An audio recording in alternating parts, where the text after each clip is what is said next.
मित्रों, आपकी बात आपके साथ राकेश मोहन त्यागी यूट्यूब चैनल के आज 30 नवंबर के सायकालीन इस 152वें अंक में आप सभी का हार्दिक स्वागत अभिनंदन। मित्रों, संभल विवाद के संबंध में जिस प्रकार का जो वातावरण विपक्षी दलों द्वारा इस कानून सम्मत, विधि सम्मत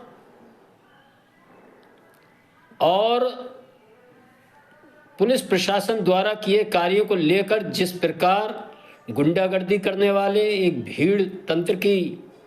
द्वारा पुलिस प्रशासन पर पत्थरबाजी व न्यायिक प्रक्रिया में अवरोध उत्पन्न करने वाले लोगों का जिस प्रकार समर्थन और इसके लिए कैसे कैसे कुतर्क राष्ट्रीय दलों द्वारा इस भारत की राजनीति में किए जा रहे हैं, ये हम सबको देखना, जानना, समझना ही चाहिए। ये मित्रों, ये वही राजनीतिक दल हैं जब इनका बांग्लादेश के अंदर जब हिंसा होती है और जो हिंसा के पीड़ित लोगों के लिए इनके मुंह से कोई एक शब्द नहीं निकला करता है। पश्चिम बंगाल के अंदर लोकतांत्रिक ढंग से अपने वोट डालने का अधिकार वहाँ की सनातन जनता जब करती है और उन वोट डालने के बाद, मतदान के बाद किस प्रकार उनके साथ सत्तारूढ़ दल द्वारा क्रूर अत्याचार किए जाते हैं, तब इन सबके मुंह में दही जम जाता है। मित्रों, एक लंबे समय से ये सब हम सब देख रहे हैं, लेकिन कहीं ना कहीं हम लोग भी अपनी स्मृति में ऐसी चीज़ों को भूल जाते हैं और इनके झूठे छल प्रपंच में फंस जाते हैं। आप सब देखेंगे कि इस संभल का जो हरिहर मंदिर व तथाकथित जामा मस्जिद विवाद के संबंध में जो न्यायालय सिविल कोर्ट चंदौसी के द्वारा 19 नवंबर को जो सर्वे का आदेश दिया गया था, किस तरह के झूठ फैलाए जा रहे हैं, जबकि सबको मालूम है सिविल कोर्ट में कोई भी वाद अपना दाखिल करना 12-1 बजे तक कर सकता है। इसके बाद उसी दिन उस पर निर्णय होता है और उसमें जो भी निर्णय अदालत को लिया जाना होता है वो तुरंत होता है। ये हम सब ने देखा है। मित्रों, आप सबके संज्ञान में लाना चाहता हूं मैं कि इस सर्वे से पूर्व एएसआई व वहां के कमिश्नर जो वकील होते हैं, उन लोगों ने वहां जाकर पुलिस प्रशासन, डीएम, एसपी, मस्जिद के सदर जफर अली व वहाँ की इंतजामिया जो भी मैनेजमेंट कमेटी थी, उनसे सब बात करके ये सब तय कर लिया था कि कुछ लोग जाएंगे अंदर और अपना काम अदालत के, न्यायालय के आदेशानुसार करेंगे। ऐसा नहीं है कोई कब्जा, कोई तोड़ना फोड़ना या कोई गड्ढा खोदना, ऐसा कुछ नहीं। ये सारी बातें तय हो गई थी, उन्होंने सहमति भी दी थी। इसके बाद भी आपको जानकर आश्चर्य, 19 तारीख को भी जब ये लोग गए थे और वहाँ सारा स्टाफ बाहर रह गया था, अंदर केवल टीम के लोग, कमिश्नर, 2 याची अधिवक्ता व डीएम और एसपी थे। लेकिन इसके बाद भी किस प्रकार गेट के से जबरदस्ती उस दिन भी 100-150 की भीड़ वहां घुस आई थी। इस कारण वह कार्य पूर्ण करने में और अंधेरा होने के कारण वह कार्य अपूर्ण रहा था और ये तय हुआ था कि शेष कार्य आगे किया जाएगा। मित्रों, इसके बाद शुक्रवार जुमे की नमाज व अन्य चीजें, फिर मतदान जो हुआ था उपचुनाव, उसका परिणाम आना था और वह परिणाम 23 तारीख को आया और उस परिणाम ने इस जिले के कुंदर की सीट पर एक ऐतिहासिक निर्णय अपना वहां की जनता ने दिया था और उस ऐतिहासिक निर्णय से जो कुछ ऐसे राजनीतिक दल थे, उनके पैर तले से जमीन खिसक गई थी कि एक बहुत बड़ा परिवर्तन आने जा रहा था। इसके बारे में मित्रों, मैंने अपने इस यूट्यूब के चैनल के माध्यम से आप सबको सचेत भी किया था कि किस प्रकार मुस्लिम समाज में अशराफ वर्ग और पसमानदा वर्ग अब अपने राजनीतिक नेतृत्व, राजनीतिक अधिकारों के लिए सचेत होते जा रहा है। लंबे समय से, हजारों साल से अशराफ वर्ग के जुल्मों सितम से दबाया सताया हुआ पसमानदा वर्ग अब अपने लिए भी राजनीतिक नेतृत्व और अपनी राजनीतिक आकांक्षाओं की पूर्ति ऐसे राजनीतिक दलों से चाहता है जो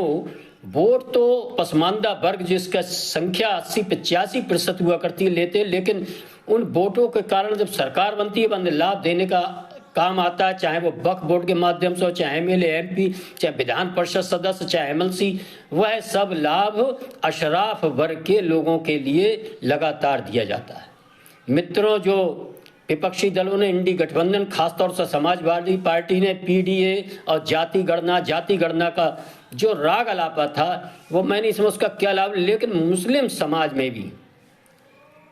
इस जाति जनगणना की मन में छिपी हुई अशराफ और पसमानदा वर्ग के आधार पर यह आकांक्षा इनके अंदर भी फूटी, और उसका सबसे बड़ा परिणाम जो आया वो कुंदर की विधानसभा में आया। मैंने इसके संबंध में भी एक वीडियो बनाया, किस प्रकार वहां 65% मुस्लिम समाज के अंदर जो 65% पसमानदा अन्य वर्ग है, उसने किस प्रकार वहां के अशराफ, तुर्क और पठान जो नेतृत्व है उसके खिलाफ एक तरह से खुला विद्रोह समाजवादी पार्टी के खिलाफ करते हुए ऐलानिया भारतीय जनता पार्टी को ऐतिहासिक मतदान करने का काम किया, जो इससे पूर्व बहुजन समाज पार्टी व समाजवादी पार्टी के किसी भी राजनीतिक दल के किसी भी नेतृत्व को इतना जन समर्थन नहीं मिला था। ये एक आश्चर्यजनक परिणाम था, और इन परिणामों की आहट को महसूस करते हुए वह लोग जो केवल अशराफ वर्ग को आगे बढ़ाकर राजनीति कर रहे थे, वह संभल में भी इसकी उथल पुथल पहुंची। निश्चित ही उन लोगों ने किस प्रकार वहां की जनता को और इस प्रश्न पर भड़काकर जो अगले दिन 24 तारीख को जो अधूरा छूटा हुआ काम न्यायालय के द्वारा था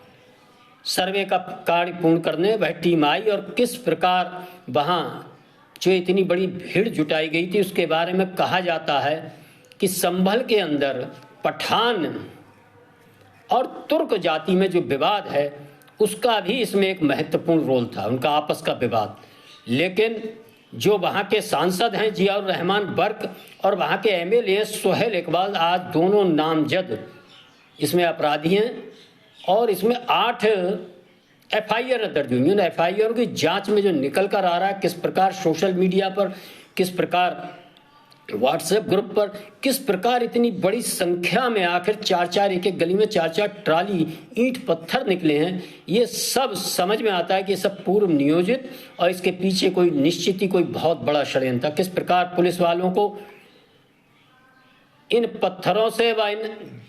पत्थरबाजों ने किस प्रकार पुलिस पर हमला किया, जिससे 20-22 पुलिसकर्मी भी गंभीर रूप से घायल हुए। मित्रों, लेकिन जो अपने निजी हित और अपने राजनीतिक साधने के लिए एक निजी एजेंडा अपना चलाते हैं और एक अल्पसंख्यकवाद की राजनीति करते हैं, उन लोगों ने ऐसे पत्थरबाजों को, ऐसे न्यायालय के कार्यों में रोड़ा अटकाने वाली भीड़ तंत्र को कवर फायर देने के लिए किस तरह की मनगढ़ंत बातें फैलाना शुरू की, ऐसा हम सोशल मीडिया पर देख व सुन समझ रहे हैं। मित्रों, किस प्रकार इस भीड़ के अंदर जो 4 लोगों की,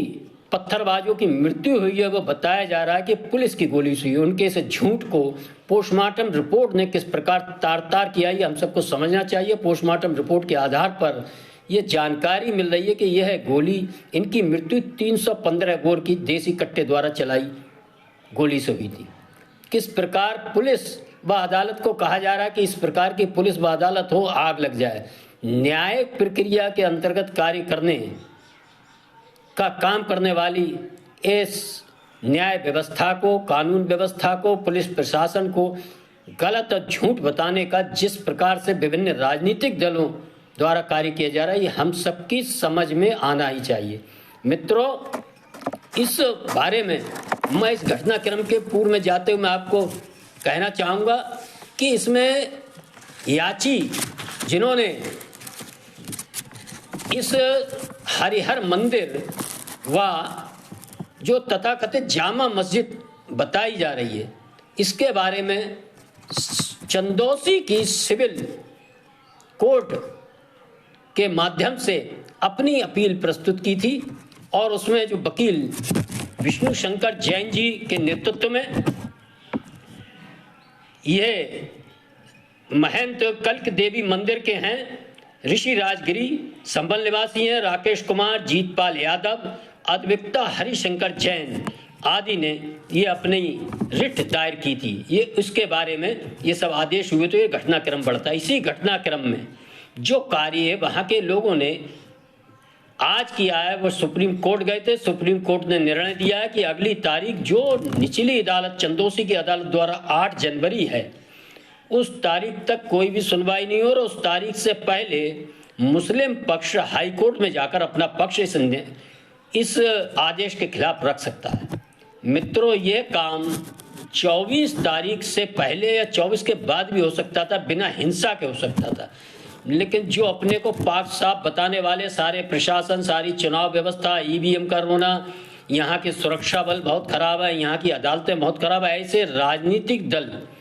जो इंडी गठबंधन के जो लगातार रोना रोते रहते हैं कोरोना का टीका खराब है, ये मत लगवाना, इस तरह से जनता को भड़काने का काम करके अपनी राजनीतिक रोटियां सेकते हैं। ये हम सबको और संभल की जनता को सबको समझ में ही आना चाहिए। मित्रों, आखिर इस यदि कुछ गलत नहीं है उस तथाकथित जामा मस्जिद में तो दिक्कत क्या है, लेकिन उनको मालूम है कि अकबर आयनी से लेकर बाबरनामा से लेकर सारे जिन लोगों ने इन मंदिरों का विध्वंस किया था उन्होंने स्वयं इतिहास के अंदर लिखा है कि हमने फला जगह जाकर फला मंदिर का विध्वंस किया था, वहां ये किया था। सारे काले कारनामे उनके स्वयं द्वारा और उनके प्रतीक चिन्ह भी उन्होंने वहां छोड़े थे, ऐसा नहीं सब मिटाए। और प्रतीक चिन्हों की केवल वीडियोग्राफी होती, उस आधार पर अदालत अपना निर्णय लेने वाली थी। मित्रों, सुप्रीम कोर्ट के निर्देशानुसार अब यह सुनवाई 8 जनवरी से पहले हाई कोर्ट में होगी और हरिशंकर जैन जिसके अधिवक्ता हैं वह पार्थ यादव भी इसमें एक अधिवक्ता है, वह सब लोग जाकर हाई कोर्ट में अपना पक्ष प्रस्तुत करेंगे। मित्रों, ये स्मारक एक प्राचीन स्मारक के तौर पर दर्ज है और ये स्मारक प्राचीन स्मारक के तौर पर दर्ज होने के कारण अधिनियम 1958 के तहत इसमें कोई भी व्यक्ति इसकी धारा 18 के तहत जाकर देख सकता है। मित्रों, जो हमारे देश के जो प्राचीन स्थल होते हैं, चाहे मंदिर हो, दरगाह हो, मस्जिद हो या कोई भी ताजमहल जैसे, ऐसे सब लोग ASI द्वारा अधिनियम स्मारक, प्राचीन स्मारक और पुरातत्व स्थल अवशेष अधिनियम 1958 के तहत संरक्षित किए जाते हैं और इसमें एक धारा 18 के तहत कोई भी व्यक्ति जाकर उनका निरीक्षण कर सकता है। तो ये बिल्कुल विधि सम्मत थी। लेकिन एक बात जो हम सबको समझ में आनी चाहिए कि हमारे ही वोटों से चुने हुए इन्हीं न्यायिक व्यवस्था, इन्हीं चुनाव प्रणाली, इन्हीं EVM मशीन से, इन्हीं सुरक्षा बलों के संरक्षण में ये नेता रहते हैं जिन पर आज उंगली उठा रहे हैं। यही पुलिस प्रशासन इनकी सुरक्षा करता है। ऐसे लोग अपने राजनीतिक हित साधने के लिए और हम सबको, सनातन समाज को विभक्त करने के लिए, बेवकूफ बनाने के लिए, अपने एक वोट बैंक को तुष्ट करने के लिए किस प्रकार, कितनी धूर्ततापूर्ण ढंग से इन सारी चीजों पर प्रश्नचिन्ह लगाने का एक कार्य करते हैं, ये हम सबको समझ में आना चाहिए मित्रों। और किस प्रकार जो अदालत है चंदौसी की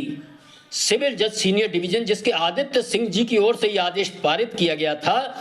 उसको भी लांछित करने का काम कर रहे हैं। किस प्रकार वहां भीड़, एक जिहादी जुनूनी एक हजारों की भीड़ को दोष ना देकर केवल और केवल सारी न्यायिक व्यवस्था को कटघरे में खड़ा करने का काम कर रहे हैं। ये मित्रों हम सबको समझ में आना चाहिए और आने वाले समय में भी इस प्रकार ये लोग लगातार लंबे समय से ये जो छल प्रपंच, झूठ फैलाने का काम कर रहे हैं, इससे हम सबको सचेत रहना चाहिए, सजग रहना चाहिए। और ऐसे राजनीतिक दलों के यदि नेता कहीं हो तो मेरा आप सभी से अनुरोध है कि उनसे प्रश्न जरूर पूछें कि आखिर कैसे आप लोग इतनी धूर्ततापूर्ण विचार लाते कहां से हैं कि जिन संस्थाओं के माध्यम से आप लोकसभा, विधानसभा, सारे न्यायालय, high court, supreme court, civil जज, हजारों लाखों केस चल रहे हैं, सारे लोग न्याय की आशा कर रहे हैं, आप उसी चुनाव पद्धति से, उसी EVM से जीतते हैं। जब EVM से आप कहीं जीतते हैं छत्तीसगढ़, झारखंड के अंदर, तब EVM ठीक है। जब महाराष्ट्र में आप हारते हैं, हरियाणा में हारते हैं, तो EVM खराब हो जाती है। आखिर ये विचार लाते कहां से? इसके मूल में अगर हम सोचेंगे तो कहीं ना कहीं हमारा ही दोष है। हम इन लोगों से पूछ नहीं पाते हैं कैसे हमारे द्वारा दिए वोट से हमारा सांसद इंडी गठबंधन का जो कैसे जाकर आखिर वक्फ बोर्ड पर संसद के अंदर वक्फ बोर्ड संशोधन विधेयक बिल के पक्ष के विरोध में खड़ा हो जाता है, ये हम सबको समझ में आना चाहिए। हम सबको पता ही नहीं लगता। ये भी हम सबको पूछना चाहिए कि आखिर हमारे द्वारा दिए वोट का ये दुरुपयोग किस प्रकार देशद्रोही जिहादी तत्वों को मजबूत करने के लिए करते हैं, ये हम सबको जानकारी समाज को होना चाहिए। मित्रों, आज के इस अंक में